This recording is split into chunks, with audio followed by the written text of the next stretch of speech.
నమస్కారం.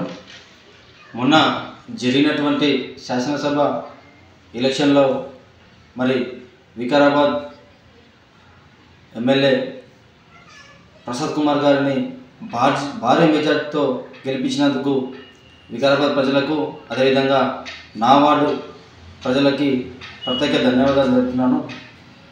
ఈ ఎలక్షన్ ఎలా జరిగిందంటే మరి యుద్ధాన్ని ఏ విధంగా అయితే చేస్తారో అలా ఓటు అనే ఆయుధాన్ని తీసుకొని మరి బూతులలో ఒక నిశ్శబ్దమైన యుద్ధాన్ని మరి ఆడవాళ్ళు కానీ ముస్లిం మైనార్టీ సోదరులు క్రైస్తవులు అందరూ కలిసికట్టుగా అనుకోని మరి ప్రసాద్ కుమార్ గారిని గెలిపించడం జరిగింది. అదేవిధంగా నా యొక్క టీం నా వార్డు ప్రజలందరికీ మరొకసారి ప్రత్యేక ధన్యవాదాలు తెలుపుతున్నాను. అదేవిధంగా మీ ప్రేమాభిమానాలు ఎప్పుడు కాంగ్రెస్ పార్టీ పైన ప్రసాద్ కుమార్ గారి పైన నా పైన ఎప్పుడు ఎల్లవెల్లా ఇదే విధంగా ఉండాలని చెప్పేసి కోరుకుంటూ ధన్యవాదాలు తెలుపుతున్నాను.